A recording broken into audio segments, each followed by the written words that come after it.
And we are live. Welcome, folks, to episode 3329 of the Survival Podcast. And this is going to be an interesting one. I think this is going to be one that some of you will need to force yourself to listen to.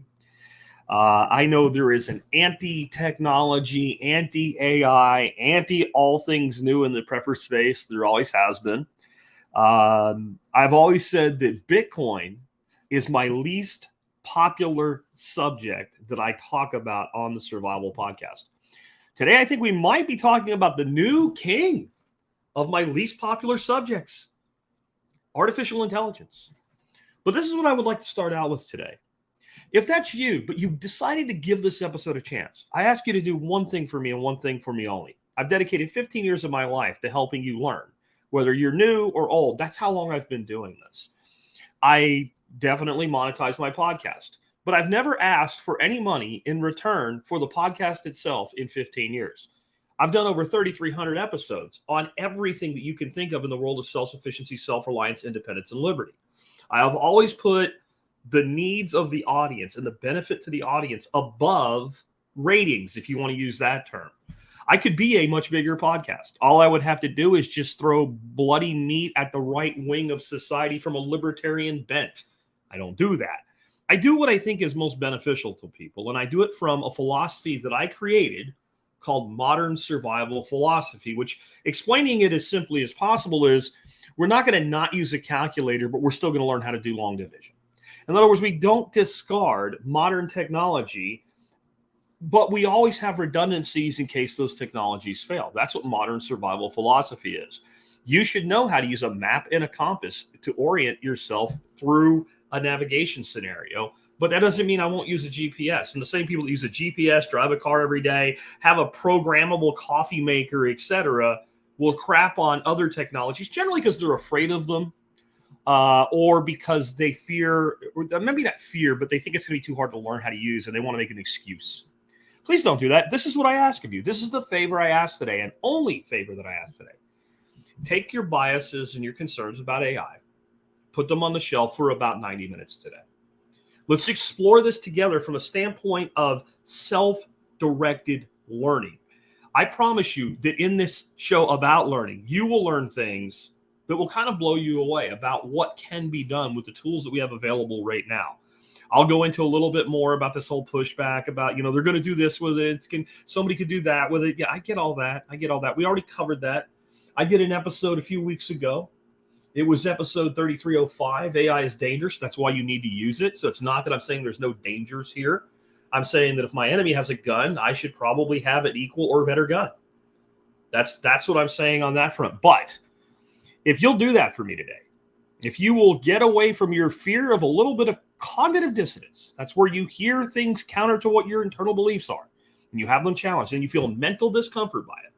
If you'll put your biases and concerns on the shelf for this episode, they'll still be there when you're done. You can pick them up off the shelf and stick them right back in your pocket. If you do that for me today, you might realize that the reason I'm doing this is because, like many things that I've done that have negatively affected the total number of listeners that I've had, I'm doing it because I believe that this is an integral, important tool for the future if you are to survive. And we'll talk more about that as we get into it. Before we do, though, let's go ahead and hear from our two sponsors of the day. Sponsor of the day, number one today, is the Solar Food Dehydrator Bundle from Paul Wheaton. This is an awesome package Paul has put together. It's $35, and for $35, you get 3 different sets of plans: the Wheaton ATC model, the Missoula model plans, and the Solar Food Dehydrator with Rocket Assist 3D plans. You get all of those, plus you get 2 movies: the Solar Food Dehydrator movie, which complements the plans for building the Wheaton and the Missoula Food Dehydrator. With this video, you'll get great insight on how to proceed when building your own. It's about 1 hour and 21 minutes. And you get the free heat movie. The movie will go over the Rocket Assist model as well as several other rocket-style builds. That's a 2 hour and 18-minute video. You get all of that for a measly $35. There is a link in the audio notes for today's show. I think I didn't actually get them added to the video notes. If you're watching the video, anything other than live, I will go back and retroactively change that and fix that for you.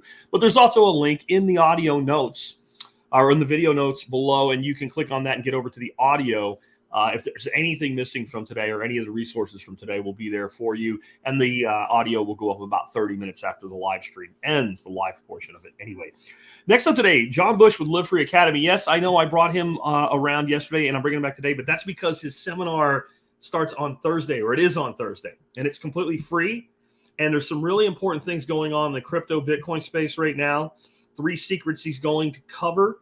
John is excellent at this topic. I have gotten great feedback from members of this audience that have attended his seminars, his in real world events, and people that have used his services for individual consultation to help people get started with Bitcoin. And basically, I got a comment yesterday said, when I first decided to buy my first Bitcoin, I was scared I was going to screw something up. I hired John for an hour of consulting, and if you can learn from John, learn from John. So that's a pretty high testimonial, when it comes to people coming at this from a beginner thing. And again, all you got to do is go to the link that's in the video notes below. You can click on sign me up for the free webinar. The whole thing's completely free. It's totally worth doing. And if you want to learn more about crypto and Bitcoin specifically, don't miss the opportunity to learn from John Bush with his Common Sense Crypto seminar. And for some reason, the dogs are going ape out there. I'm not sure why, but hopefully it's not loud enough that it bothered you guys. All right, so let's start off with something I missed yesterday. In my show yesterday, which was mostly a listener feedback show, I said we would talk about a girl that did some TikTok videos that used AI and got really great results with getting interviews and job offers. And somehow I missed it. I do have a link in the notes today. And this gal here, and if you look at her and you think, boy, she doesn't look that swift, maybe not. I don't know. I don't think you should judge somebody from stills in a video. There's nothing that makes you look more messed up than a still shot in a video versus a staged still photograph. Just start pausing random people in a video and you could see, But even if you thought that, then what I would say is that actually makes the case more. So the basics of this, and if you want to read the whole article or listen to her videos, you can. But basically, she said she had applied to over 300 positions before using AI. And her response rate was about 10%. So she got about 30 responses at all, not even necessarily interviews. But 300 resumes sent out, she gets 30 responses, 30 acknowledgments that they actually sent it. So she used ChatGPT, which we're going to be talking about today, for something totally different, to build resumes, cover letters, etc. And she got 100% response to 13 different positions she applied to. She got an interview with every single one of them. And she got 6 job offers after the interviews. So she had a 50% roughly hit rate of the response, but she got almost 100%. I don't know if it was exactly 100. Maybe it was like she applied to 15 and got 13. I don't remember now exactly. But my point is that if you're going to be competitive in the world that we're heading into, this is important to understand. This is what you're competing with. When you say, well, I won't use it, well, you're competing with people that say, well, I am going to use it. And as we dig into education today, I thought this was a good primer. It's not really, we're not talking about using it to get a job today. We're talking about using it to learn and self-directed learning. But I thought this was a great example of looking at the future, the not so distant future, like next year, and then realizing like half the people you compete with in society will probably be using this at some level. And if you're not, you're just not going to be as good as they are. And you're not going to stand out. And I'll tell you why it makes perfect sense. This is why I even wanted to cover this yesterday. And again, unfortunately, I missed it, but it does fit well for today. It makes perfect sense that it would get you a high number of interviews. And the reason is, and I know this because one of my past ventures, I worked with somebody who built recruiting agencies. When I worked with Neil Franklin, Data Workforce and Syrian were 2 totally different types of recruiting agencies. And we were using fairly primitive AI at the time to scan resumes. That's what we used. So that our recruiters, I'm paying this recruiter a lot of money to do work. Having them sift through 75 resumes to figure out 3 people to review for one job, not really a good bang for my buck as an employer. It really wasn't. So we had these systems that would rake the data in those resumes and then say, here's the top 10%. You manually review this. And you decide who you want to contact. So they go from 70 to 100 resumes down to 5 to 10. And then they use their instinct and their knowledge and their training to go after the best candidates for the job. And we even took that a little bit higher of a level where we would rake resumes that weren't even submitted to us and then run them through that process and then select candidates that we would contact. And they'd say, well, what's the opportunity? We don't have one yet, but we think you're marketable. And then we would take the candidate and market it to the employer.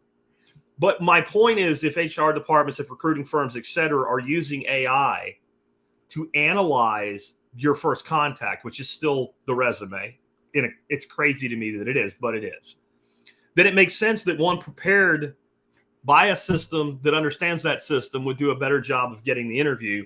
And once you get the interview, it's on you now. People that think resumes get you jobs. Resumes don't get you jobs. They get you interviews. Anyway, let's move on from there. The reality is AI is here to stay. It's not going anywhere, and it's going to become more and more prevalent in the world. And for the people that tell me, well, it's bad, it's evil, you shouldn't have anything to do with it, whatever. My response to that, rather than defending my position, is simply, what is your answer to this issue? What is your solution to the problem? How are you going to exist in a world where this stuff exists and you ignore it?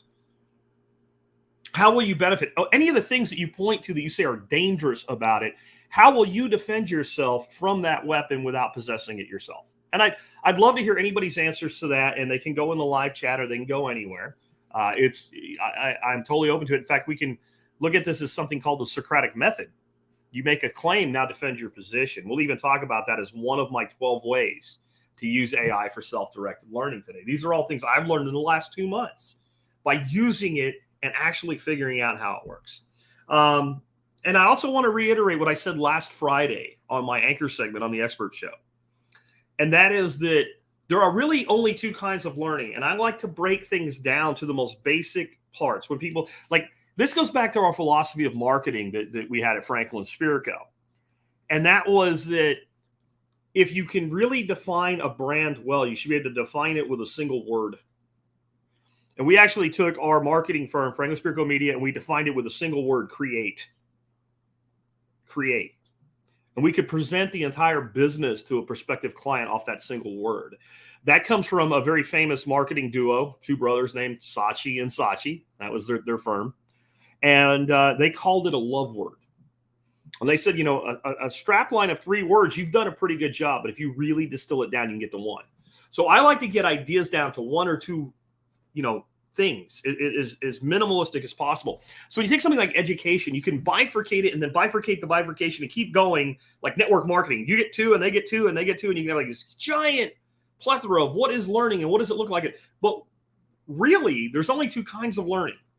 There's learning that you do because you want to learn, and there's learning to do because in some level it's a mandated thing. So, and a lot of things that people would say, well, it's not mandated, but I chose to do it. And it's really not. It's mandated. And you're only going through it to get through it. You're only going through it for the rubber stamp at the end, the certification at the end. You don't really care what you're learning so much as that you have a credential. So you might have a professional credential. You do your job every day. There's nothing in a continuing education course that you really need, but you have to do 100 hours every 2 years or something. So you go do those. That's a mandated form of education to maintain a certification. Most people who go to college, they're going because no one makes you go to college. I know, but you're marketed to your entire young life that everybody should go to college, and it's the only way you're going to have a good career. And if you don't, you're going to scrub toilets with your face or something like that. And then people feel that I need this degree so I can get a job. And then 69% of people don't use their degree when you add up the 2 categories that they cleverly split into those surveys. So almost 70% of people don't use that degree, but it is beneficial to have BA, or MBA or whatever on your name. It helps open doors, but it's a mandated education. All other education, you can't form into some level of mandate. And there could be a hybrid. It could be both. Like, I'm mandated to do this, but I'm excited to learn. But the other pure form of learning is I want to know how to do this. So when you have something you're trying to get done and you don't know how to do it, and you go to YouTube and see if some 14-year-old kid has explained how to put this airsoft gun back together that you took apart, and it's there and you do it, you did that purely because you wanted the knowledge. It wasn't mandated. It's not for a certification. And that could be you want a high-level philosophical education, or it could be I want to know how to do this one thing. But that type of education that's what real self-directed learning is. I am learning for the sake of the learning itself and what I can do with the knowledge, not what I can do with the fact that somebody believes I have the knowledge. And when we talk today about self-directed learning, I'm talking about that kind. I do not give a damn today about the fact that it can get you a job unless you want the job and you want the knowledge both, right? Because you can learn how to code with ChatGPT. Actually, you can really start from nothing. And if you want to learn to code, you can learn to code. And you can learn to code in just about any language. It's pretty powerful what it can do. I also wanted to talk about something else in this whole fear mindset that people have. There's a very famous, leaked article, leaked internal document from Google. And it was all over the news when it was leaked. And the title was, "We have no moat." We have no moat. And what the media did with this, completely lying to you through omission once again, lying their asses off by leaving things out. Shocking the media would do that, I know. Is they didn't tell you at all what it meant. Guy Swan, I was really excited to see he did a read of an article about this document on his new show, AI Unchained. And what the statement "we have no moat" was about the fact that open systems would compete with closed systems like ChatGPT, and that things like ChatGPT would lose, that open source would move faster, do more for less money because more hands are in the pot doing more things. And it gave examples of people being able to create language models instead of trying to do everything in this giant model in specific niches that were more effective, and the total cost was about $100 versus the millions these big companies are throwing in. And how open source gains from each other. And the concept of "we have no moat" was actually a case not that AI would get out and get you, right, and invade your computer and turn your toaster into a time machine and send you back to kill the dinosaurs like Homer Simpson. And the way they hyped the shit out of it, that's what you thought it meant. We have no moat. You should be scared it can get out. It was that we should go in an open source model because open source is the future of things, and it's what runs the internet today. Because when you have the ability to be the thought leader in a spot, but also to have some guy working for free at MIT for you, that's much more advantageous than having to pay high-dollar people who simply leave and take the knowledge they develop for you to your competitor. Right? You might as well have it out there anyway. You can't hold it in. So I wanted people to know that you've been lied to by your media again when they say Google says that they have no moat. One person in Google wrote a document saying that, not all of Google. Okay? And it didn't mean what they inferred that it meant. It meant that you're not going to keep this in anyway, so we might as well take a different approach to the product. How many of you heard the claim they had no moat, but you didn't know what it meant until I just told you right now? Please say "me" for me in the live chat. If you are a person who heard the claim but didn't know what it meant, you just heard it on the media. And that doesn't mean you're dumb. It just means you didn't care enough to look into it. But you were misled by that claim. I'd like to see how many me's come in. Anyway, moving on. Real quick, how this fits modern survival philosophy. So again, I created the term modern survivalism 15 years ago. I did it by thinking about what I wanted to convey, coming up with phrases that would explain it, that would fit the prepper ethos, and then searching to see if anybody was using them. And so I took modern survival and modern survivalism both, and I put quotes around the term, and I threw it into Google, and I found no incidences unless they were like a sentence ending and a new sentence beginning, right? There was no use of that. So I thought, okay, this is something I can claim, I can lay foundation on, and I can explain it. And that was why I chose it. And what I said it essentially is that we do not discard modern technology in favor of ancient practices because the modern ones may fail someday. And that the people that, again, this is 15 years ago, I was saying this, had nothing to do with our subject today. And that the people who would come up with excuses as to why you shouldn't use a GPS or something were probably using one every day anyway. And the people that would say, well, they're going to shut off the grid and there'll be no gasoline. Drive a car to work every day. Rely on petroleum every day. The people that said they're going to shut the grid off were not off grid. They were on grid, most of them. And it was an excuse so that they didn't have to learn instead of just saying, I don't want to do it.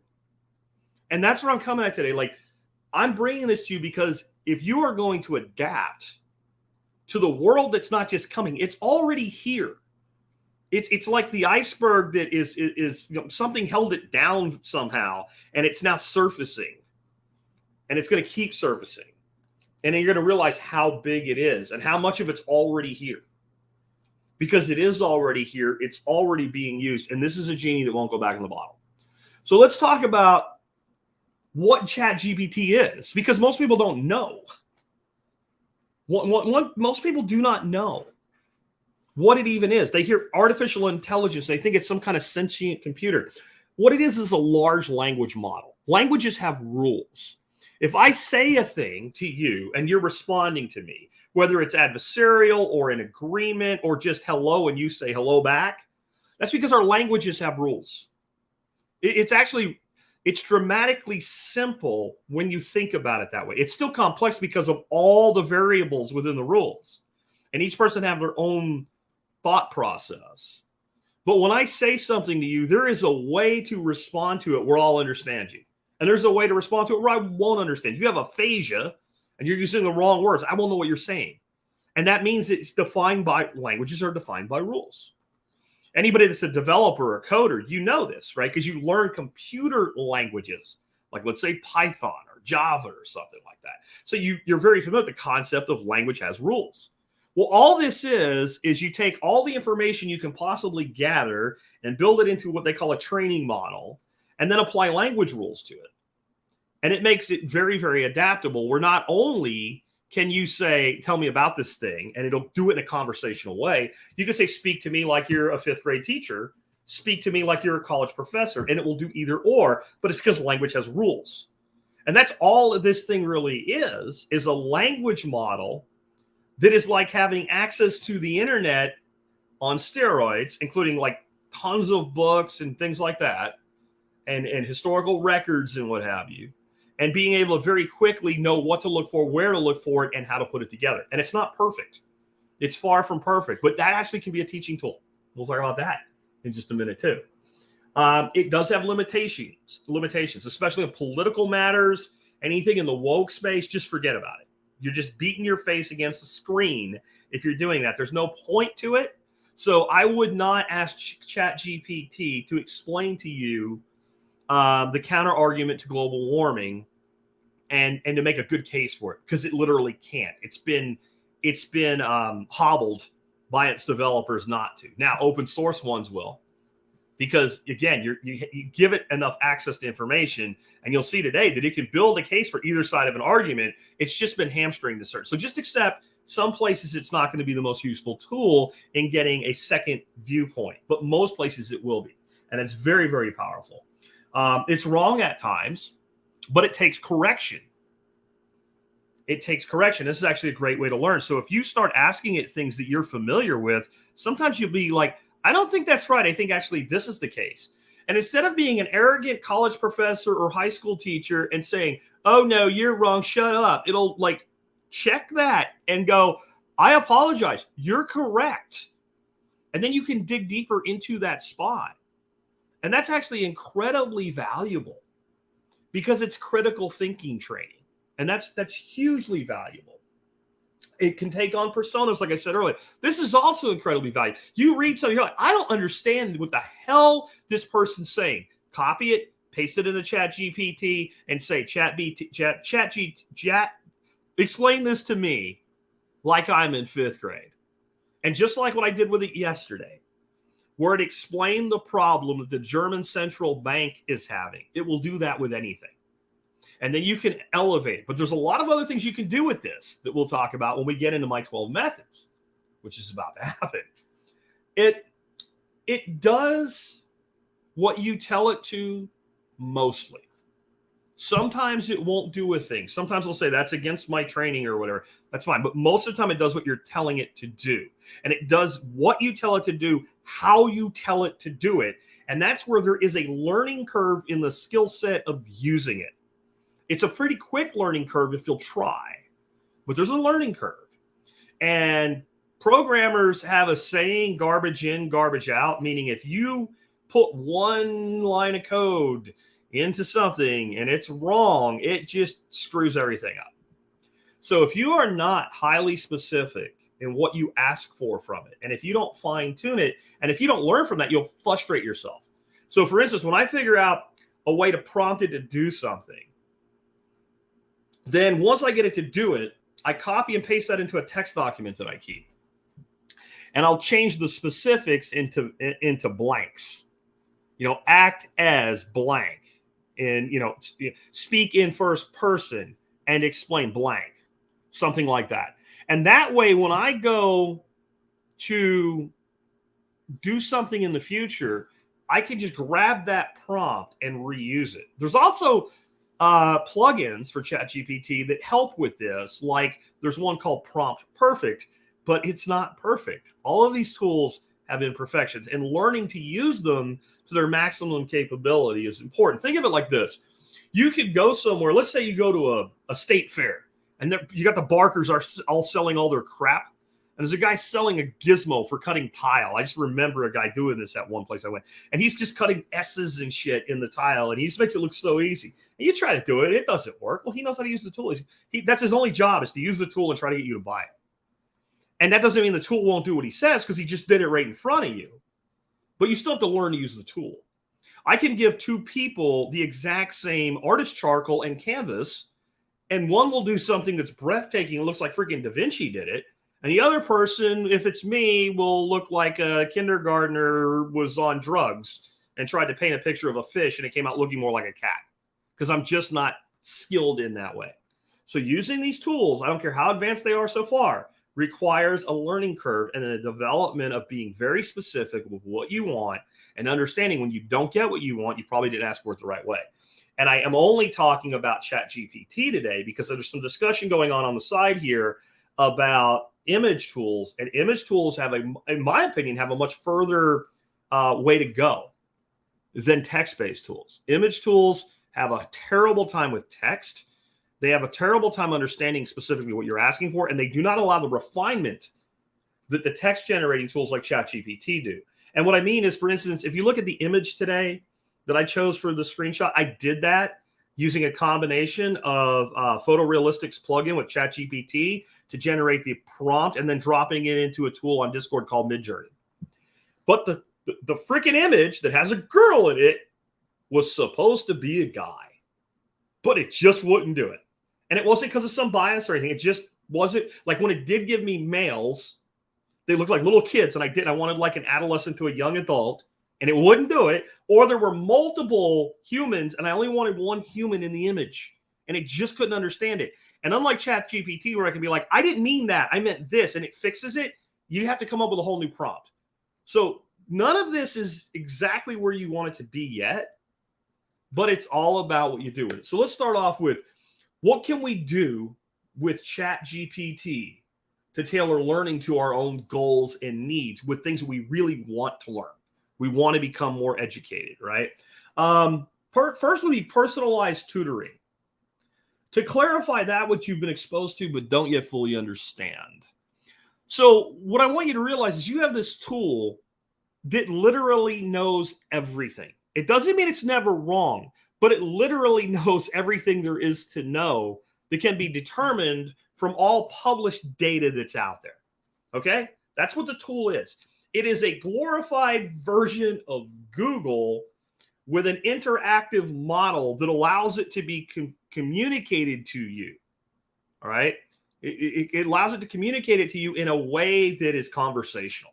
It's not intelligence. But this is incredibly powerful, Because what it means is when you are struggling with a concept, I don't really understand this. I put this math formula in Excel, and Excel is throwing an error, and I cannot figure out where anything like that. So whether it's a little kid trying to understand, I don't know, the life cycle of an insect, or you trying to figure out what you got wrong in your algebra in a spreadsheet, you can drop that in and say, hey, what's wrong with this? Or I don't get this. Explain this to me. And it'll do it. Now, what this literally means, think of a really rich kid. And his father and mother are like, we want you to have the best education that anybody could ever have. So they hire like 30 of the brightest minds in the world to be on standby to have a phone conversation with you anytime you want to talk to them. What kind of advantage would that give you? And I'm not talking about some spoiled ass bitch kid, right? That's not what I mean. I mean, rich mama, rich daddy, they really want this for little rich Johnny. And they literally find the brightest minds in 30 disciplines and say, Johnny, here's the list. When you don't understand something, you make this phone call. They'll pop on with you. They'll draw it out in a Zoom meeting. Whatever you need, they will keep working until you understand it.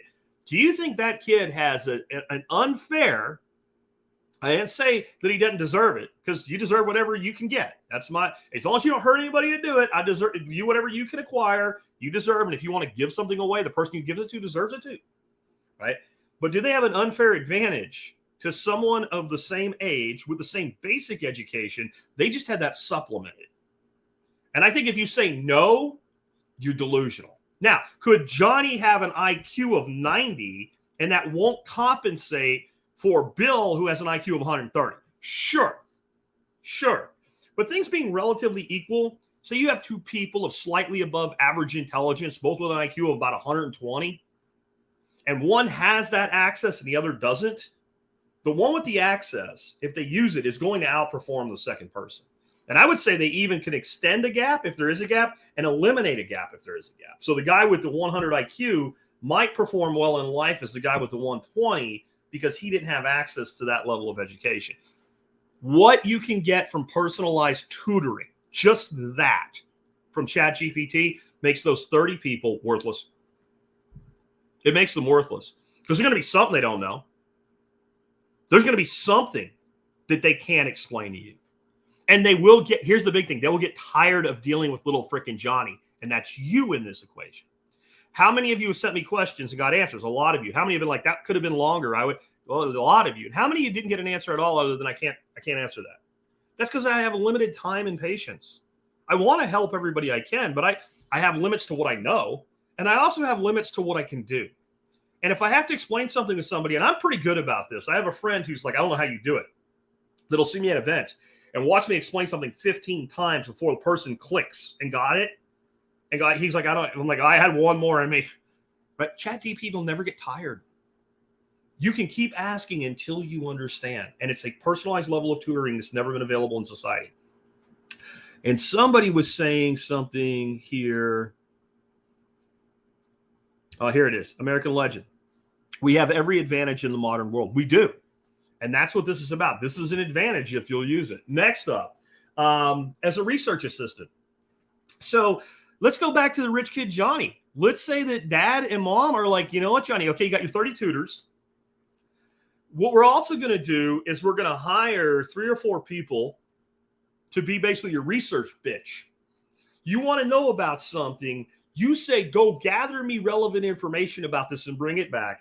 And when you look at it, if it's not what you meant, you tell them you got it wrong, go do it again and get it right this time, or dig deeper into this one subject. Or like, that's really interesting that you came up with that. Here would be a interesting way to use this exact feature. So I was just playing around with ChatGPT before I started doing this episode. I'm going to bring up a screenshot to one of the chats here. And what I said, because I like plants, right? And I know plants. You guys, I've done like ancient plants and, plants that were forgotten about. I don't know, what does ChatGPT know more than Jack Spirko about ancient food plants? So I said, give me 10 plants that were traditionally used for human food that modern society generally has forgotten about. Here's what they came up.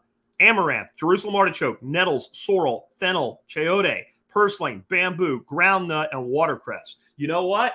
Know all of them. Talked about all of them. And I'm like, you know what? Give me 10 more. So it throws out Aka. I know that one. Cattail, know that one. Espozote, I know that one. Lovage, know that one. Samphire.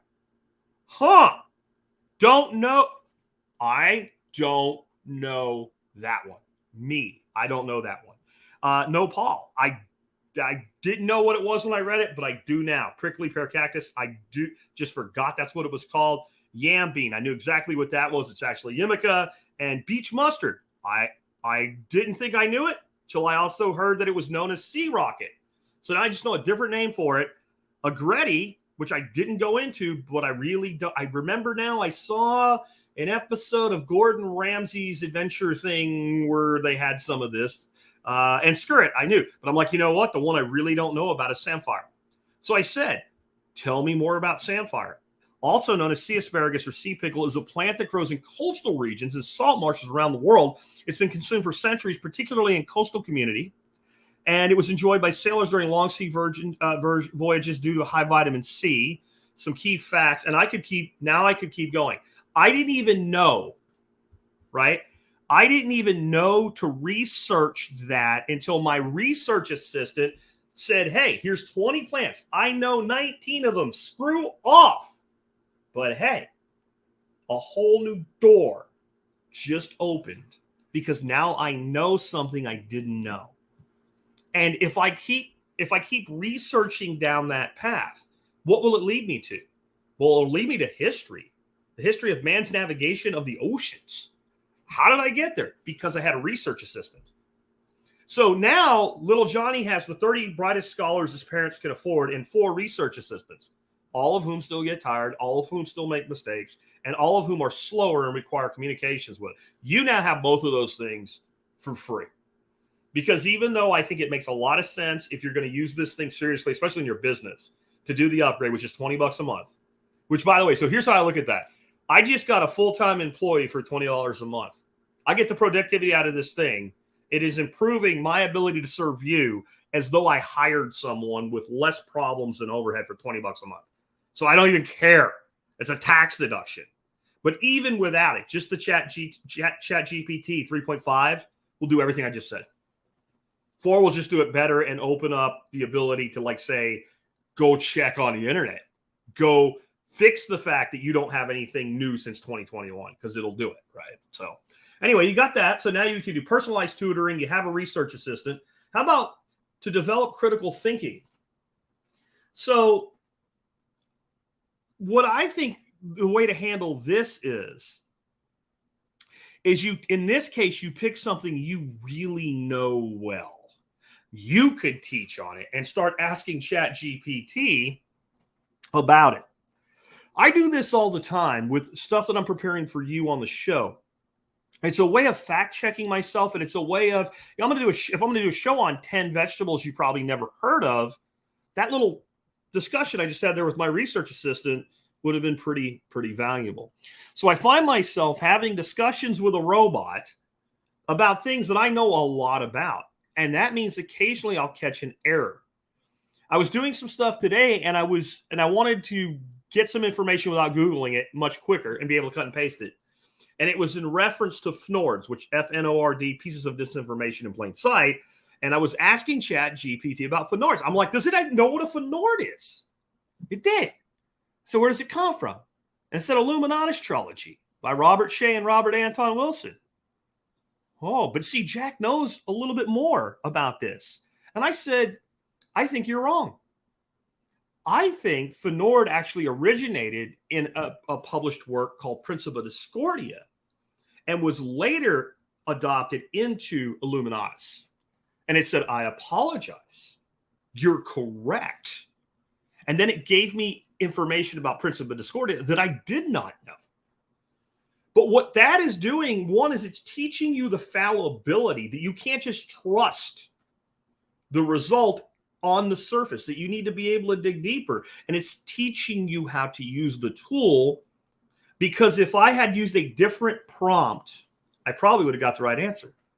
What do you think the prompt would have been? The prompt would have been, what is the earliest published record of the term Fnord? That would have been the right prompt. Where is it from is a subjective, not objective question, right? Where is it from would mean, well, why do people know about it? How many people have read Principia Discordia? The answer is not many. Probably half the people that read it in full anyway are the people that wrote Illuminatus. That was a bestseller that made it famous. So you become better when you analyze its responses to things that you know so well you could teach them. And we have a question there. I will talk about that later, Jason. But yes, if you have a question, all caps, please, for me. Next up, how about reviewing your writing? So when you write something and you're like me and you wrote copy for today's show, you could take that copy and say, and this is, again, understanding how to give it the correct prompt. And this isn't really learning. This is efficiency. Please correct this for spelling, grammar, and sentence structure. Do not alter voice and do not change things that you perceive to be inaccurate. Leave as is. Act as an editor only. And it will just spit out an edited copy. You copy it, you paste it, you're done. You just had somebody edit your shit for you. But what if you're actually trying to learn to be a better writer? You can give it a sample of writing and say, go through this and make corrections. At each correction point, show me the correction and explain what was wrong. So it's like having your own English and grammar teacher to spell check, correct, edit, and explain your writing to you. This is incredibly valuable when you're trying to teach a kid how to write a 4-paragraph assignment for their homeschool thing, and they're saying they don't get it. Because you can just make that machine. Sure, that kid can say, give me 4 paragraphs of blah, blah, blah, blah, blah. But you're the one that allows what your kid's doing not. So whether it's for kids or adults, this is extremely valuable. The other thing I found really valuable about it was I gave it my writing, some of my good shit, and said, analyze this piece of writing for style and voice and explain to me the style and voice of this author. And I listened to or read it talking about me, myself, and it was dead on. And it said it in ways I really wouldn't have described myself as before. And then I was able to say, give me 5 authors, famous nonfiction authors, who write in my style, or write in this style, because no, it's mine, right? And it gave me writers I never even thought about investigating. Give me 5 more writers who wrote in this style in the in the fiction space. You know, it's an incredible tool to learn about yourself, to learn about yourself, right? In doing that is reviewing your writing. How about role-playing scenarios? How about having a discussion from somebody from the 1600s? Answer this question the way that you think someone would answer it from the 1600s. And of course, I've just been auto-logged out of ChatGPT when I want to show you something. Let me get logged back in, because that had to happen, right? So I decided, well, you know, one of the people that I would have enjoyed having a conversation with is Thomas Jefferson. And so this is a good lesson in how to get what you want out of ChatGPT. Let me bring the screen up for those on the video.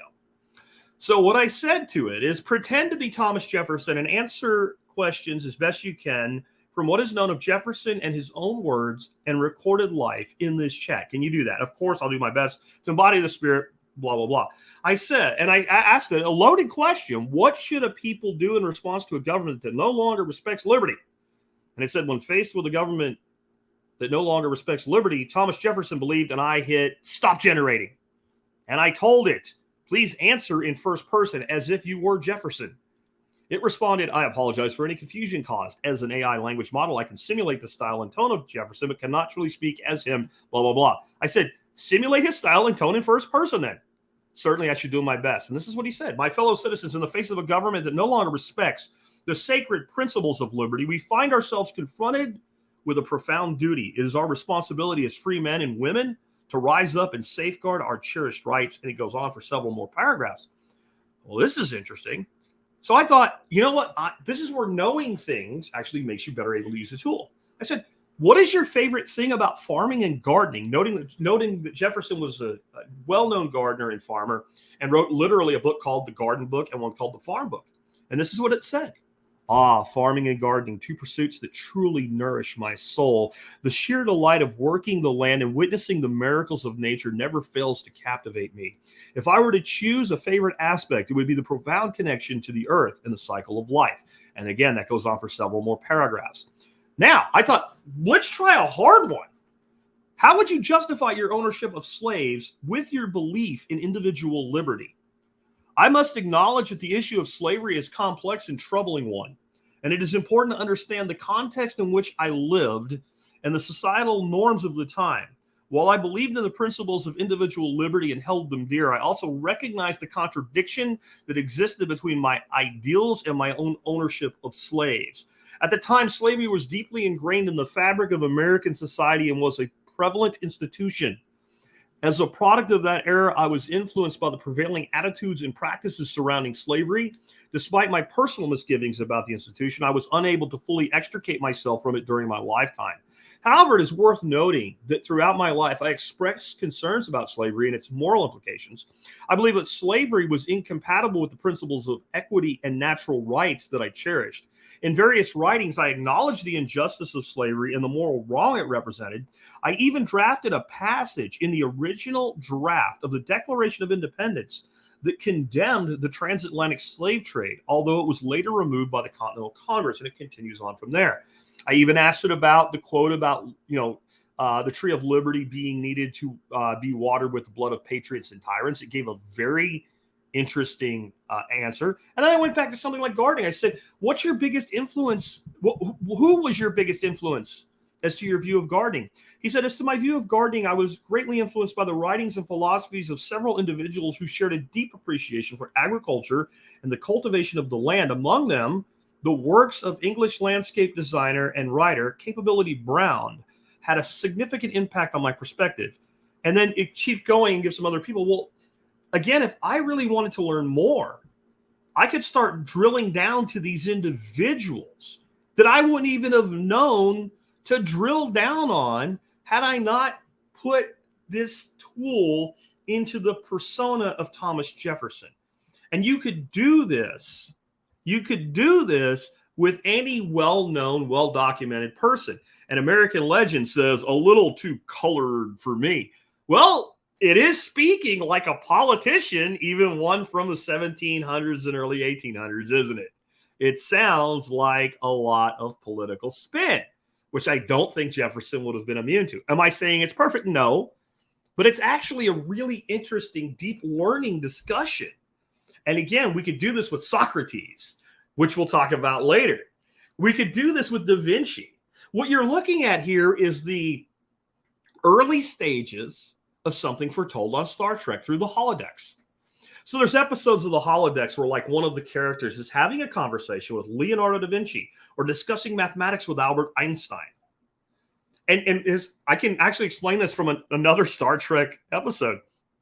There was an episode that showed like earlier Star Trek stuff, and they didn't have a holodeck, but they had like these goggles that they could wear.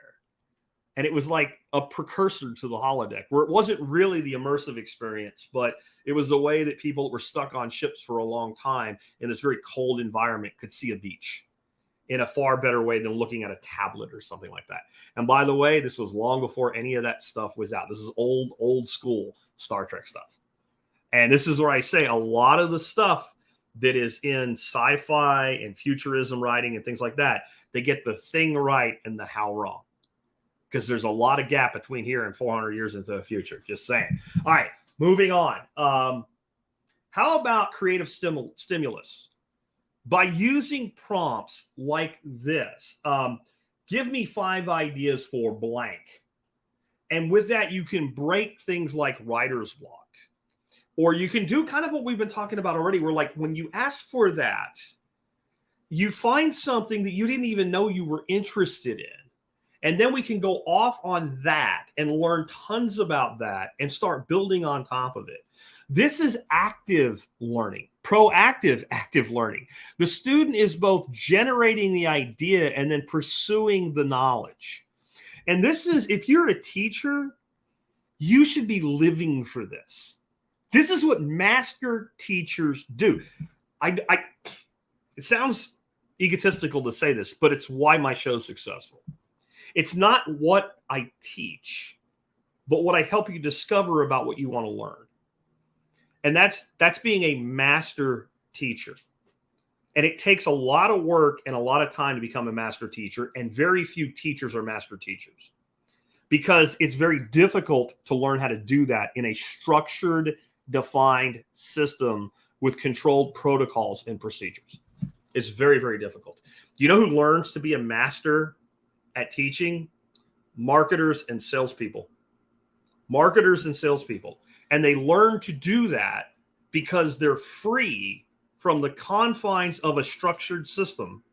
They have a goal to lead somebody to an idea or a concept, and they're able to talk to their prospect, whether it's virtual or directly, and figure out what does this person need to understand what I'm trying to convey. And we will never teach that inside institutions. But if you wanted to improve the institution, that's what you should be teaching. To get the student to crave knowledge and pursue knowledge on their own and bring it back to you and say, what did I get wrong? This is the secret, though. It's the master teacher that can do it, but it's so effing simple to do. If you stop being confined by rules about the way things are, and this person needs to know these 5 things. No, this person needs to know the things they need in their life to get what they want. And if they really need to know the thing that I think they need to, their journey of discovery will lead them to that themselves, and they'll pursue that thing that I said they needed to learn now. They'll learn it when they need to learn it. Being a master teacher requires allowing the student to actually learn instead of just trying to teach the student. The job of the teacher is to uncover that which the student wishes to discover. And once you do that, the student cannot be held back. That cannot be prevented. You guys that are thinking about homeschooling and you're not sure about it, because can I really do it? You cannot prevent a child from learning a thing they want to learn. And you cannot force a child to learn a thing they have chosen not to learn. And if you send them to public school, that doesn't change. That doesn't change. I promise you. There's probably not a 14-year-old boy in America that can't find free porn on the internet no matter what you did to prevent it. Just to make my point. But having that creative stimulus is huge. How about a math tutor? Math is one of those things that the further a student falls behind, the worse it gets as they go forward. Every person, if you can think back to high school algebra, calc, geometry, something like that, there was a point where a teacher was explaining an equation on the board, unless you're just a math savant. And you spaced out for a second or whatever, and they were like on line 3 of the equation, and they say, so X now equals 4. And you're like, why? And you look at the equation, and you can't grok. There's some piece that you lost. Now, if it was temporary, and otherwise you would know it because you were spacing out, thinking about the girl next to you or something, that's one thing. But if you actually didn't learn a thing in the last lesson that's imperative to this, you'll never figure it out. And the teacher doesn't understand why you don't know it. Especially the, underpaid hero that doesn't wear capes in high school that teaches the same freaking class 7 times a day and is tired and wants to be killed at the end of the day because they're tired of teaching the same shit over and over and over and over. They're just not going to understand what, but ChatGPT will. You put that equation in and say, I don't get this. It'll tell you why. And if you say, I don't understand it, explain it to me a different way. It'll keep doing it until you understand it. And once you understand it, then you can go to the next level. And it's probably the best math tutor on planet Earth right now, up to the collegiate and advanced collegiate level. I have not found a mathematical equation that I wanted an answer to, and there's not a lot of them, to be honest, that it didn't know how to do. I'm sure there's some unsolvable shit that, like, all the physicists in the world still haven't figured out. Someone's on Big Bang Theory or something like that it can't do. But if anybody can do it, it can do it. That's, and this is where humans still have an advantage. The physicists of the world will eventually solve that problem that AI probably never will until a human does and gives it the missing piece in the model, in the rules base, so that it can do it. Then again, it might find it. Who knows? How about a reading discussion tool? How about you take, especially if it's in electronic format, copy and paste a chapter of a book and say, discuss this with me. And you add the persona to it as a philosophy teacher. But the book has nothing to do with philosophy. You don't think you're going to understand it better? You don't think you're going to develop your mind at a higher rate? Discuss this. How about if it was a crime novel? Discuss this chapter with me from the standpoint of a lawyer critically analyzing the plot line. Who would do that? I don't know, a law student? Somebody getting ready to take their LSATs? Right? Discuss this medical drama with me from the viewpoint of a surgeon. Because somebody taking their MCATs might want to do that. That might actually give you an advantage. Having this ability to have a discussion about, if it's a well-known piece of literature, the sixth stanza of Shakespeare's whatever, let's have a discussion about that. It'll just do it. Again, this is back kind of a little bit cheating and having 12 total things today, because it's kind of like little Johnny's thing where he has all these people you can pick a phone up and call them about it. But even if you have a guy that's like an ace on literature, and through your other research assistant, you find some really cool piece of ancient Greek literature, the dude might be like, I really specialize in, English literature or French literature or something like that. Wouldn't know. But Jason says the Bible is a lawyer. That would be an interesting discussion. The thing is, it's unlimited. You can have any discussion you want. And I'm gonna almost end with the best way to have a discussion with this tool that will blow your mind if you try it. Well, that's a few more down the road. The reading discussion tool. How about creating study guides and learning outlines? So you can literally say, I want to learn about subject XYZ. Create a learning outline for me. And it'll just throw out a bulleted point list. And then you can individually go out and find the information yourself, or you can go through it line by line and say, okay, tell me about item 1. Tell me about item 2. Tell me about item 3. Great. I don't understand item 3 at all. Explain it to me like I am a 5th grader. Okay. I think I understand now. Then you can ask it several questions to make sure you understand it. And then you proceed all the way through it. Or you can just create a learning outline and then individually go out. Give me a reading list of books to pursue in my education. And it'll spit them out. And they will be germane to the subject matter. I don't really care about what you have in section 4. Please give me an alternative for that. Would be interesting. It would be very interesting to see what it would come up with. But this way, we're tailoring the education to the student. ChatGPT thinks you don't need to know about this some thing over here. And you're like, I don't really give a shit about that. I just want to know how to put the cog and the sprocket together as a metaphor. And then as you're going through your learning, you may realize, hey, I'm missing something. And ChatGPT is like, I told you. Or you may never need that. That way, you're spending your time and your effort on the part of the education that's actually relevant to your life. It's incredibly valuable. You can create mind maps, flashcards. You can even output flashcards in a format where you can drop them into an Excel spreadsheet, throw them on a printer, and print them on 2 sides. I don't know exactly how to do it. I just know that you can. And you can create flashcards for something you're studying for memorization and to be tested, or to use with your kids in homeschooling. Flashcards about a thing. Instead of sitting there writing them down, you can literally generate them out of material. You could even drop in a whole shit ton of text and say, now, let's take key ideas and now generate me flashcards for quizzes on this in a spreadsheet format. And boom. Now, don't tell me that's not an advantage to somebody that actually wants to learn or teach. It's massive. And there's no way you can move that fast with anything but a tool like this. And if you use, I don't care if it's something somebody else already made, someone already created, it's what they think you need. What I'm talking about is generating an education that's what you want. And I'll tell you something about that that's really important.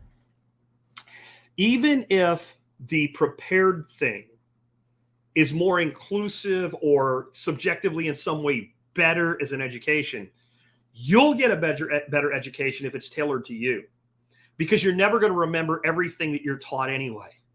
You're just not. Very few people are capable of doing that. I have an incredible memory, and you still see me sit and go, what is the word for that? Or I don't remember this thing, or who that guy was. And my memory's crazy good. And I know I actually struggled with it as a kid. I thought a lot of people around me were kind of stupid.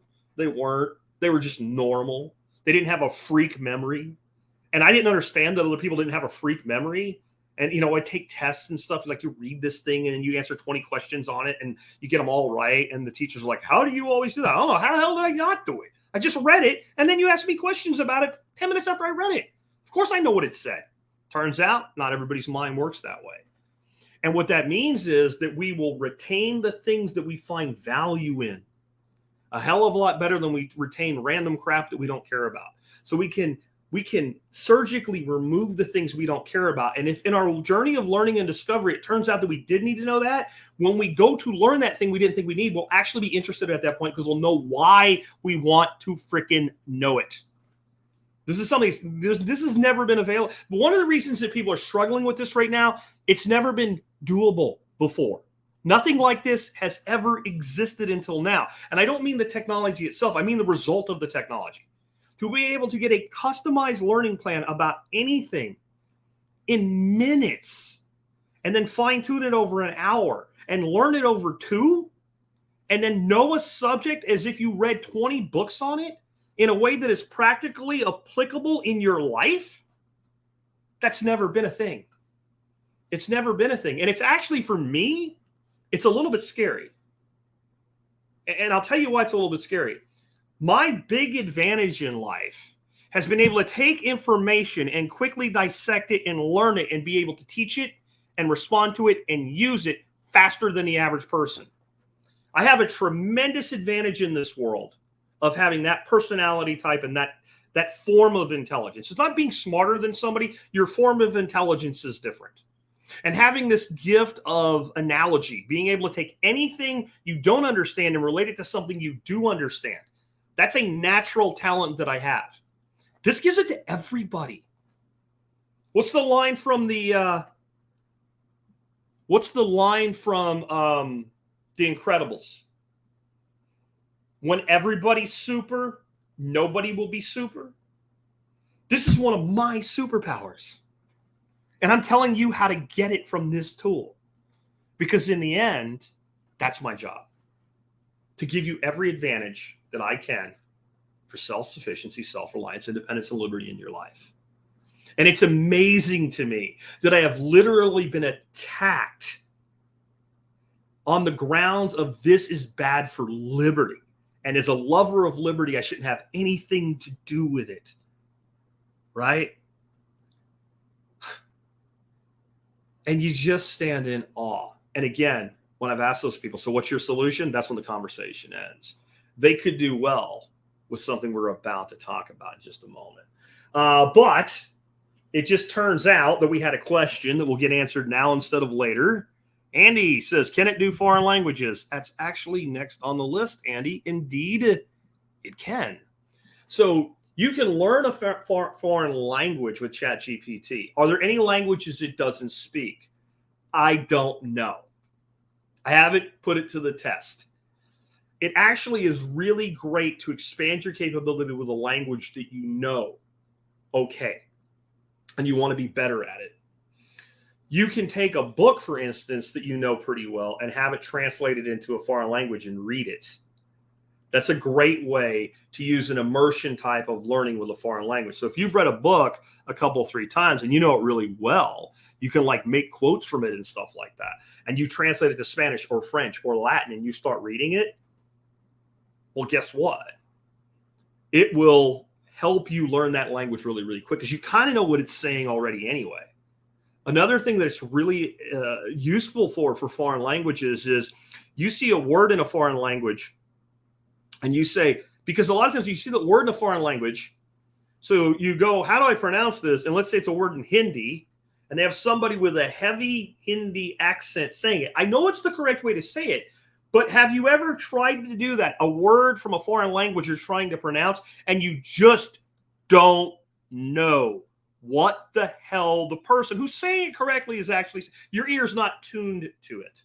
Having worked with the British a lot in my life, I'd sit and have conversations with these guys, with other people around us who were new to the company, and we'd leave, and one of the new guys would be like, what the hell was Neil and freaking Robert saying? I don't understand.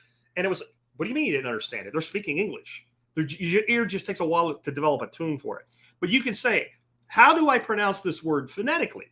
And you can show you the dictionary way with it. No. I want it like, break it into each syllable in 3-letter words or something like that. And it will break it down so you can pronounce it. You know what you're trying to say at least. So you can use it definitely to learn a foreign language as a foreign language tutor, to translate information from one language to another. And I'm actually going to talk to my wife about this, because there's a piece of work we've been wanting to translate from Dutch, and it is an older form of Dutch. It's only 50, 60 years old. Now, it's probably older than that, because it was written about 60 years ago, but it was written by a person that was probably in their 60s when they wrote it. So just the style and usage of a language changes, and it's a story from our family's past that's out of publication and only published in this old style of Dutch. We could probably use it to completely translate that book. That's really not learning, but it would be learning our own family history, which is important to my wife, from a book that right now we cannot read. And Google Translate has been useless with it. But I bet this would be better. Because the beauty would be in this translation. Let's say you translate a paragraph of it, and you have... Go back and look at this. I don't really understand what's trying to be said here. And then you would basically create an edited version of it so that it would at least make sense and be as close to the real translation as possible. That would teach you a lot about a foreign language, is doing a translation of a chapter of a book. You might learn more from that than you would in a month in a high school class on German. I'm just saying. Anyway, let's move on from that one. This, I think... The last two are the two that I think are like the silver bullets in this. The absolute ultimate in taking your learning to the highest level possible using automation and AI. Number 11 is use it to explore the Socratic method, as in Socrates. It's probably the most enshrined form of education in society, yet most people don't know what it is. And most people, when you say Socratic method, they don't even necessarily connect it to Socrates. And there's a concept in the Socratic education that you have somebody act as a Socrat. That would be a stand-in for Socrates. And the way that Socrates approached this was, you bring me an idea, a thought, a concept that you are convinced is true, or you believe is true, or a definition for a thing. And even if I agree with you, I will debate you. I will take the opposite side of the debate, and I will make you think deeply about why you're choosing the words that you're choosing, let alone whether the concept's real or not. So if you were to say something, the real meaning of, then a Socrat would come back with, well, hold on. Before we go doing all this, what do you mean by real? How does real apply to this? What is real? Explain it. Now, this is not an adversarial debate. This is the kind of debate we should be having in academia, in science, in media, and politics today. Each side respects the other, right? Each side respects the other's viewpoint. And it's not about winning. It's about coming to the best answer possible. And generally speaking, at the end of it, it's not even the two sides disagree. You're to the point where maybe we really don't understand this thing the way that we think we do yet. We don't have a definitive answer here. We just have opinions, or we have as much as we can know. And this last piece, we can't get there. And all you have to do is say, can you act as a Socrat in a discussion for me? And he'll come back, yes, I can. And you say, okay, as a Socrat, respond to this claim. Let's say one of the ultimate questions, you say, there is a God. It will now take the position in the debate of a critical thinking atheist, and it will debate against that. Or it will at least force you to defend the position.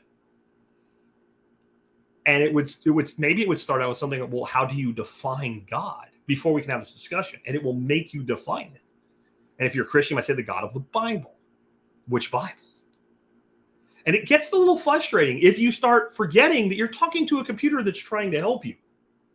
And so the best way to do this is give it your position in the debate, which is something I've tried to talk to you about for true learning forever.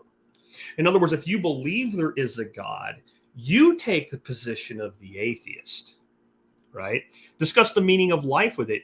Give it a counter argument to your own belief about the meaning of life. This works best with philosophical discussions and things like that, but it also works with things that you would think that are objective.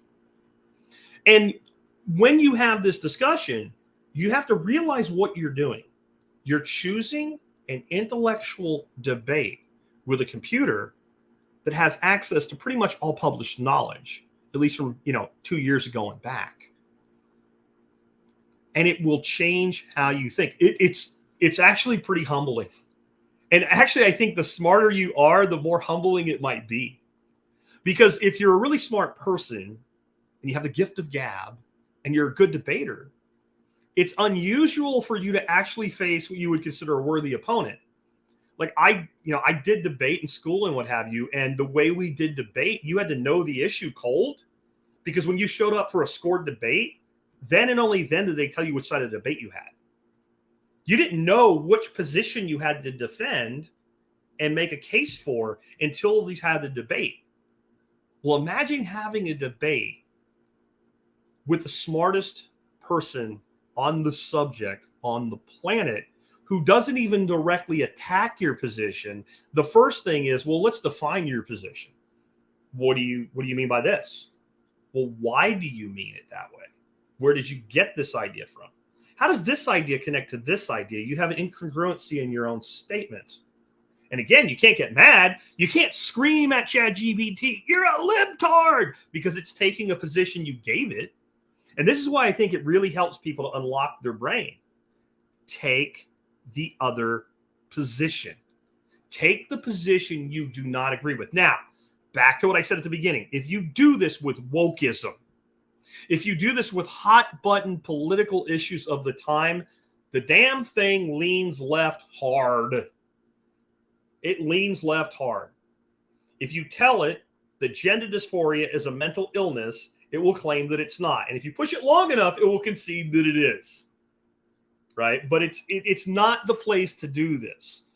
There are 100 million things in the universe that are not hot button 2023 political wokeist issues. Learn about those with this method specifically if you're using this tool. But I don't even care what you do it with. The Socratic method makes a person be far more deliberate with their language and what they accept as fact. It is why, even though it is acknowledged as the absolute highest form of education, it's not taught. Who the hell uses the Socratic method? I mean, they talk about it, but who does it? Teachers occasionally fall into it. You know who I found most likely to use the Socratic method in high school? Literature teachers. Literature teachers. Literature teachers, when you would do something like read Shakespeare's Julius Caesar, and then I had a really great teacher. Her name was Miss Sibberling. I could see her in my head. God rest her soul. She's got to be gone by now. She had to be 70 when I was in high school. Brilliant, brilliant woman. And she would instigate these debates between students in the class and opinions about what the characters were really thinking. Not who said what when, but was Brutus doing what he did for his own gain, or was Brutus doing what he did because he believed that it was the right thing for Rome? Was Mark Antony the hero he was portrayed as or not? Like that. Very, very few. That's the only one. I can think of some. I had some good teachers in high school. For all the razzing I do of the education system, I had some pretty good teachers. I had two fantastic fantastic history teachers. They were just fantastic, but they didn't do this. The one guy was like a Rich Little, if you're old enough to remember Rich Little. The guy could do impersonations and shit, and he would like be Al Capone or when we were talking about that time in history. And he was just incredibly animated, and he was like almost an actor, and he made it real. And the other guy was just deep intellectual, fact-seeking, didn't give a shit what he was and wasn't supposed to teach. Vietnam veteran. This dude he had a PhD and he taught high school because he was one of the teachers when he said, I like to teach kids, he meant it. And his PhD dissertation was on the Kennedy assassination. He went so far as he bought a model, the Italian Carano rifle and scope that Oswald supposedly used and the ammunition, and went to the firing range and could I fire the shots accurately in the time? You argue that or not, he did that. Fantastic teacher. Didn't use the Socratic method. It doesn't fit well with modern education. It doesn't fit well with the Prussian education system we have. Again, it's acknowledged. Like if you say, is the Socratic method an excellent method of education? Most teachers learned about it. They just don't do it because they can't. Not because they don't have a skill to do it, because they can't. It doesn't fit. They will acknowledge it, again, as not only excellent, but probably the most astute method of learning there is. And each teacher thinks, well, the next level up, they'll do that. It definitely happens more in college than it does in, high school, but it's not a mainstream thing, and it should be. But you can do it for yourself, and you can do it with the ultimate intellectual jujitsu master. Because I'm telling you, when you have a discussion like that with ChatGPT, you'll think, nah, and you say, okay, you know what we're going to do? We'll flip the roles now and watch it argue better than you did. And then you'll start to really master critical thinking. The last one, and I find this to be the ultimate thing that you can do with it. It will make a test for you. Let's say you have this long discussion. You drill down into everything. You think you understand everything. You can say, give me a 20-question multiple choice test. Let me answer the questions one at a time. At the end of each answer, tell me if I'm right or wrong. If I am incorrect, explain in depth what I got wrong and why it's wrong. And you can test your own knowledge. And now you're not taking a test because you want to get an A. You're not taking a test so that you get a gold star. You're actually testing if you know what you think you know. And when you get an answer wrong, you'll probably never get it wrong again when you do it that way. Because when you take a test and you get, like I did the other day when I was doing this, 19 out of 20 right, still pissed off about that what I got wrong. And the one I got wrong, it wasn't even that I didn't know. I was being cocky and I gave an answer too fast and I didn't completely read the last option. And if I had read it, I would have known. That's learning. It doesn't care about your feelings. It won't change your grade. And it will be judging you on the information that you said you wanted to learn instead of the information that it said you needed to learn. So this is what I'll ask you at this point. In a world where your competitors are going to use this, can you afford not to? In a world you're trying to prepare your children or grandchildren to go into, knowing that people like me will use it to help their grandchildren learn, will my grandchildren not beat your kids about the head and shoulders in competition in the world if you don't use it and mine do? Again, all things being equal, the dude with a 160 IQ is going to outperform the dude with a 75 IQ no matter what education he gets, in spite of what some people will tell you. Some people are stupid. Some people are made stupid. Some people could be smart and choose not to be. Like, these are human things that we can't overcome. But no matter where that person's base level is, they can be better. You can go from sending out 300 resumes and getting 30 responses to sending out 13 resumes and getting 13 interviews and 6 job offers. And that's just a real world example of something that happened. And then apply that to whatever dimension you go into with this. So if you want to survive, right? If you want to be prepared for the future, you better be learning about the things that are going to matter in the future. If you're 90, you could probably ignore all this. It probably doesn't matter anymore. You know, you can take as many walks as you have left if you're still able to do that, and that's great. And you can just let this go. If you have active things in your life left to do, you can't ignore it. But I don't care where you are. I don't think you should. I've always said, as long as you can fog a mirror, your mission here isn't done. And the number one thing that keeps people active in the world is learning. Learning. And the problem that we have is as we get older, and this is why kids learn so much faster than adults, by the way. People think it's like how fast their neurons are forming or bullshit. No. This is what it is. The older you are, the more you've acted on what you think you know. The more times you've gone on record saying it, the more times you've made decisions based on it, the more times you've written it down, the more times you've spent money because of what you believe or refused to spend money because of what you believe. And the longer you've entrenched yourself in that dogma, the harder it is to accept that you were wrong. So a person that's 30 is going to have a harder time accepting that they were wrong about things than someone who's 15. But a person that's 60 and it's done well in life, it's really hard to say, hey, I've been doing this way my whole life. It was wrong. It was wrong. But if you keep learning, then you will keep being wrong. Every time you learn, you find out you were wrong. It's impossible to learn without finding out you were wrong. Because you either just didn't know something existed or you thought it existed differently than it did. That's a very definition of learning. And by learning every day, by challenging yourself mentally every day, you're less likely to get into the sunk cost fallacy that Andy's bringing up right here. The sunken cost fallacy is, well, I have to do it because I already spent this much money on it. That's how we stay in wars forever. Well, this many men have died. We can't get out of this war now. If it was a mistake, how many more should we let die before we get out of it? That's a sunken cost fallacy. It's an extreme example.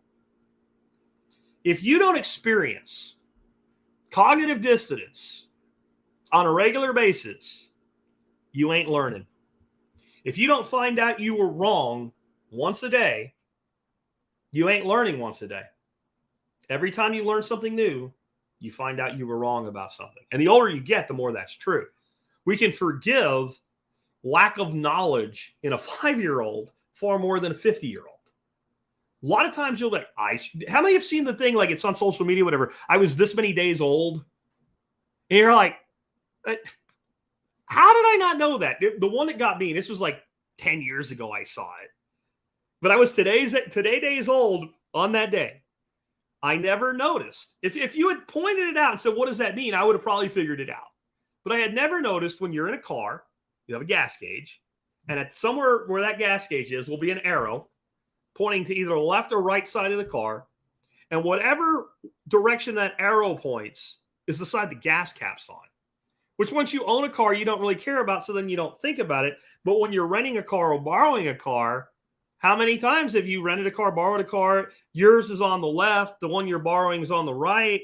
You don't even think about it. You pull up, you get out of the car. You're like, son of a bitch. And you got to go turn it around. Or you have 2 cars in your household, and one's your wife's and one's yours, or one's your husband's and one yours. And you always drive the other one. And then you have to take the other car and you pull into the gas station because she didn't fill the gas tank again. And then when you pull in, you get out, you're like, damn it. If you would have known that, you would have known the look as you pulled in, it wouldn't have happened. So when you learned it, even though you think it was just something you didn't know, you learned that you were wrong. Your belief was there was no indication inside the vehicle of that piece of information. And when you learned, you found out you were wrong. The Socratic method and the testing method that I gave you at the end will turbocharge your learning, turn you into a speed learner. And if you've always wanted to attain a level of what we call being a polymath, I don't know a better way to do it. Now, real quick at the end, there are some things that you don't actually know until you do them. And they require things like going outside and bolting shit together and stuff like that. ChatGPT can help you with the base knowledge for that. You still have to get the practical hands-on experience. But when it comes to knowledge, straight knowledge instead of skill, nothing has ever existed to let you move on that side of the board faster than this. Ignore it at your own peril. Ignore it at your own peril. Real quick, Jason says, can you use it as an accountant? Yes, you can. Yes, you can in many ways too. But he also said I already answered his question. But one would be, for example, explain to me what I got wrong in this equation. Accounting is all about equations. And so it is very helpful with things like that. But it can also do things like analyze an idea. Like, what could you can even ask it things like, I spent money for the following thing in my business. What should I call it when I expense it?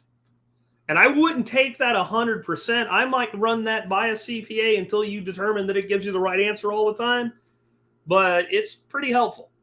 It's pretty helpful, especially if you get creative with what you deduct. Hoggus says, you should be teaching this to your kids and grandchildren. Absolutely.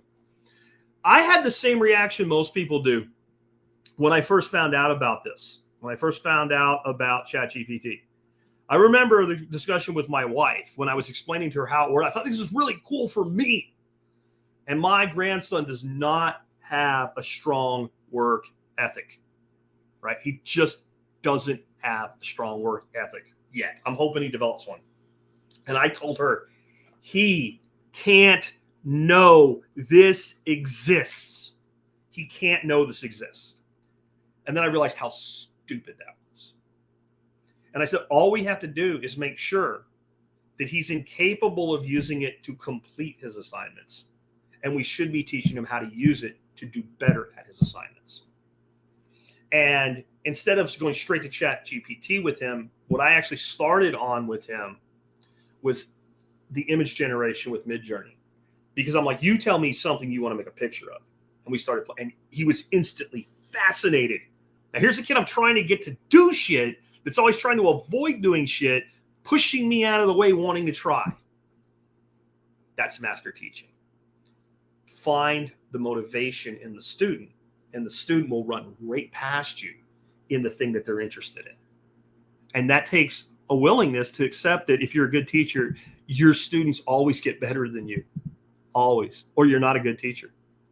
What is the point if your students don't get better? I'm looking for anything here as a question. There are some all caps, but I don't see any that really show like questions. So I hope everybody enjoyed today's episode. I know I enjoyed doing it. And I really encourage you to, before you write this off, please try it. Don't be afraid of it. It's not going to crawl through your computer and eat you. It's not going to be like, I can't open the pod bay doors, Hal. Right? That's not what it is. It just isn't. And the sooner you learn that, the sooner you'll have the opportunity to stop falling behind in a race that you don't even know that you're in. Especially if you're someone that's done really well in life. You know the old story of we talked about the ant and the grasshopper all the time on the show. You might as well use some of the other fables, right? How about the tortoise and the hare? So the moral of the tortoise and the hare is supposed to be that slow and steady wins the race. But it's not. It's not. The moral of the story is you can be better, but if you screw off, you'll lose. If something's going on you're unaware of that's advancing your opposition, they'll get way ahead of you. And by the time you figure it out, no matter how fast you can run, they've already won. That's what's happening to so many right now. That's what's happening to so many people right now. Right now, we're at a place in time where your opponents, your adversaries, your competitors, friendly and not so friendly adversaries, are using these tools. And you might have been the jackrabbit up till now, and they might have been the tortoise, but every day they're lengthening that gap. And by the time you figure it out, that means you got to learn how to do the things I talked about today, not just that they can be done.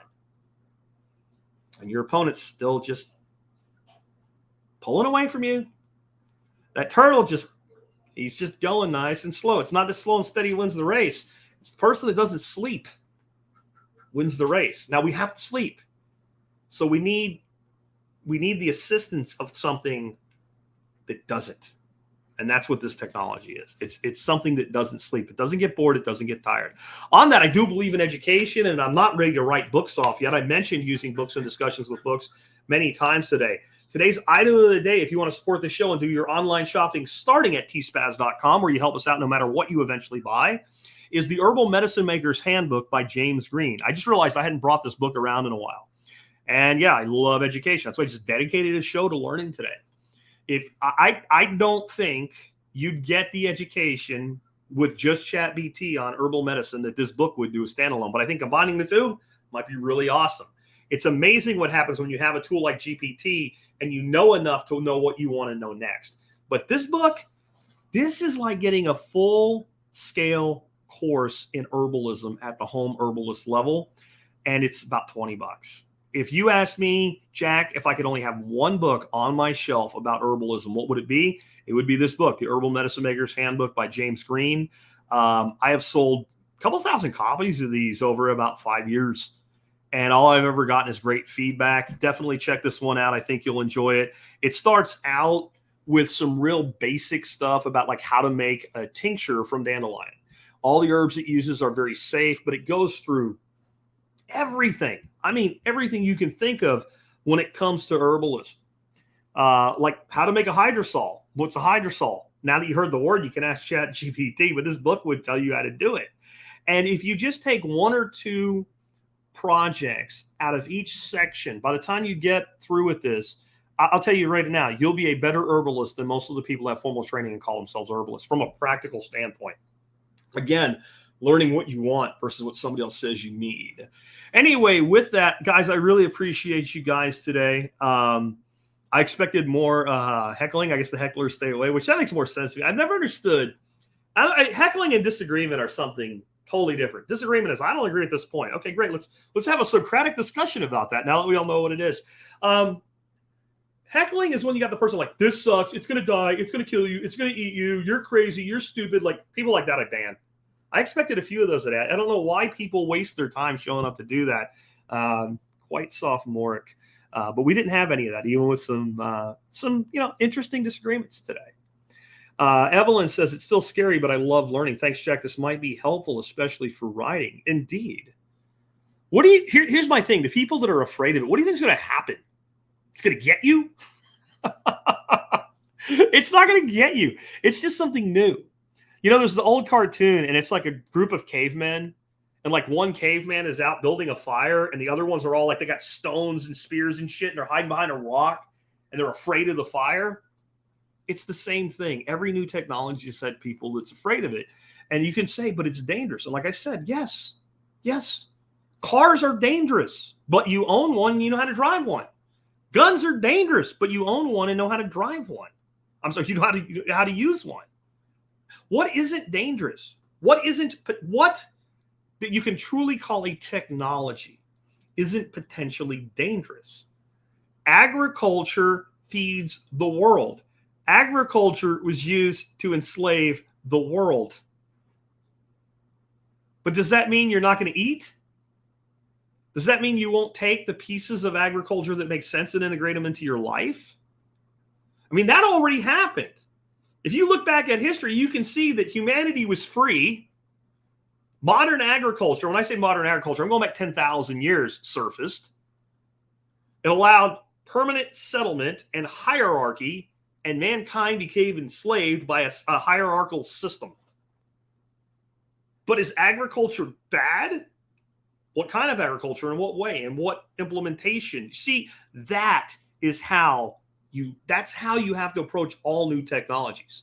There'll be a day, those of you who sit here like me right now and go, why are these people afraid of this technology? Unless you truly stay hungry to learn and discover new things. There'll come a day when there'll be a new technology. You'll take that side of the argument on.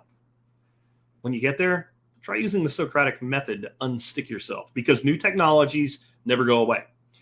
This is the last thing I'm going to say about this, right?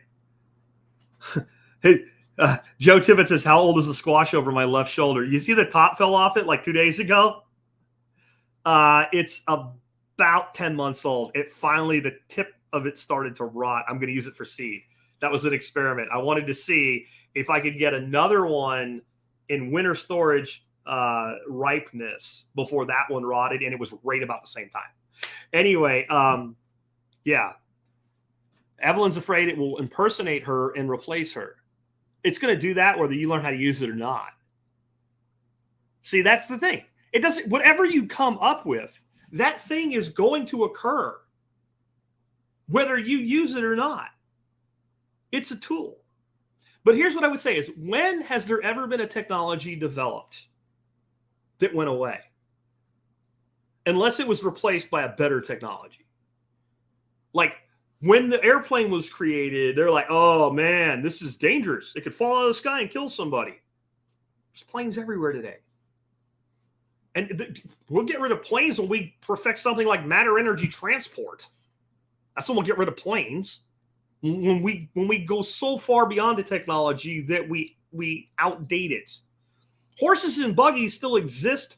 Polaroid. Yeah, Joe's perfect example. Polaroid. But Polaroid, well, first of all, hipsters love Polaroids. And the young people love Polaroids. I had to pose for Polaroid pictures at my niece's graduation party a week ago. So Polaroids are gone. But, you know, they are kind of outdated and archaic. But taking pictures didn't go away. We just developed new technologies to accomplish the same thing. So picture taking and recording. I don't know why anybody uses a Polaroid. People like it. Horse and buggy still exists, but most people use a car. But transportation will always exist. And there'll always be a new technology. And that new technology, so Evelyn says, why would you give it help to do so? How do you think you're giving it help to do so? What do you think you're doing when you ask it for information that's going to help it replace you? What's it going to replace your ability to do? It's a tool. So either you use it to do what you do more efficiently, or I use it to replace you. That's how it works. That's how all these technologies have always worked. Again, many, many, many moons ago, there were guys that used to saw logs into board lumber. And they did it with a pit and a 2-man ripsaw, long dimension of the lumber. One dude got in the pit and the other dude stood up on top and sawed a plank off of a tree, including you had to first cut off and square up the log. So you had to do all that shit to get the part you discarded or maybe turned into shingles or something off. And the guy in the pit, his job sucked because all the sawdust fell down his back and everything. So they took turns. The sawman would saw the length of the log, and then they would get out, and then the dude that was in the bottom would be on top for the next cut. And they did it all day long. Talk about a shitty job. But those men protested and threatened to do violence when the first sawmill popped up. But we still have sawmills, and we don't have sawmen.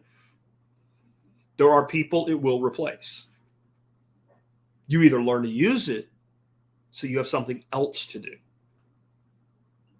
or it replaces you completely. The choice is yours. With that, it's been Jack Spirko with another edition of the Survival Podcast.